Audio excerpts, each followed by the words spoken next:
पिछली वीडियो में हमने आपको मोहम्मद बिन तुगलक की जो योजनाएं थीं उनके बारे में बताया था कि किस तरह से मोहम्मद बिन तुगलक ने एक सूझी समझी रणनीति के तहत अपने शासन कार्य में योजनाओं को लागू किया था, किंतु उनका कार्यान्वयन सही से ना होने के कारण सभी योजनाएं असफल हो गई थीं। अब हम मोहम्मद बिन तुगलक के उत्तराधिकारी फिरोज शाह तुगलक तथा उसके लोकहित के कार्य के बारे में अध्ययन करेंगे। आइए देखते हैं फिरोज शाह तुगलक तथा उसके द्वारा किए गए लोकहित के कार्य।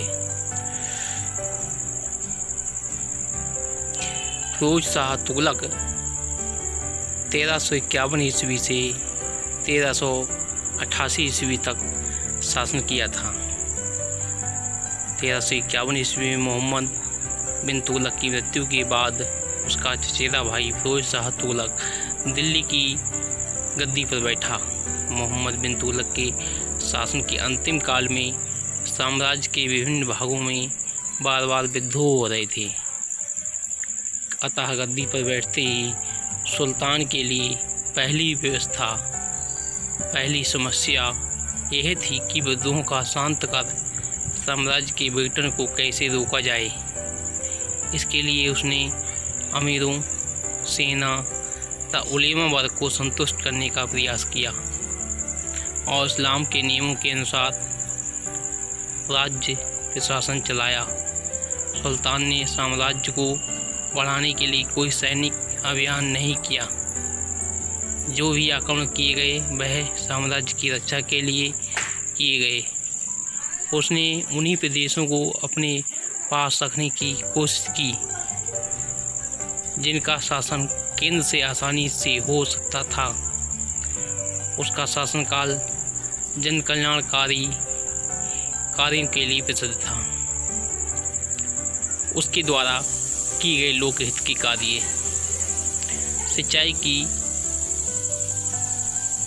कृषि की सिंचाई हेतु उसने कई नहरों का निर्माण करवाया, जैसे यमुना नहर, सतलज नहर आदि, जिसने आज भी सिंचाई होती है। इससे कृषि की उन्नति हुई। बंजर भूमि से प्राप्त आमदनी को धार्मिक एवं शैक्षिक कार्यों में खर्च किया गया।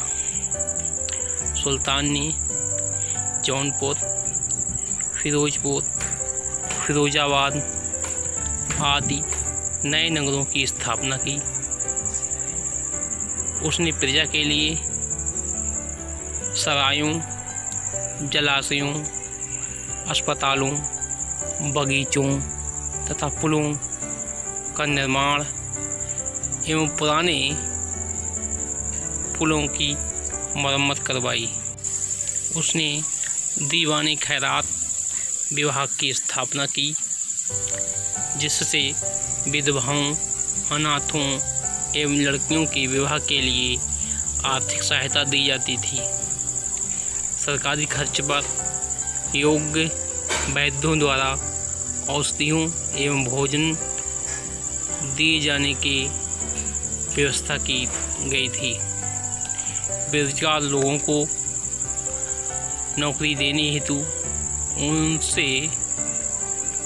उसने सर्वप्रथम एक रोजगार कार्यालय स्थापित किया। पूर्ववर्ती शासकों द्वारा दी जाने वाली कठोर यातनाओं को बंद कर दिया।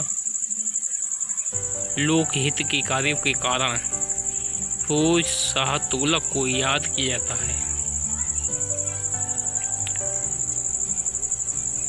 फिरोज शाह तुगलक ने अशोक के 2 स्तंभ को दिल्ली से मंगवाया और उसमें एक को अपने राजमहल के परिसर में लगवाया। फिरोज शाह कोटला में स्थित अशोक स्तंभ की ब्राह्मी लिपि को सर्वप्रथम जेम्स प्रिंसेप ने पढ़ा था। स्वच्छता के 7 आयाम: मानव मल का सुरक्षित निपटान, व्यक्तिगत स्वच्छता, पीने के पानी का रखरखाव, घर एवं भोजन की स्वच्छता, कूड़ा करकट का सुरक्षित निपटान, बेकार पानी की निकासी, ग्रामीण स्वच्छता आदि।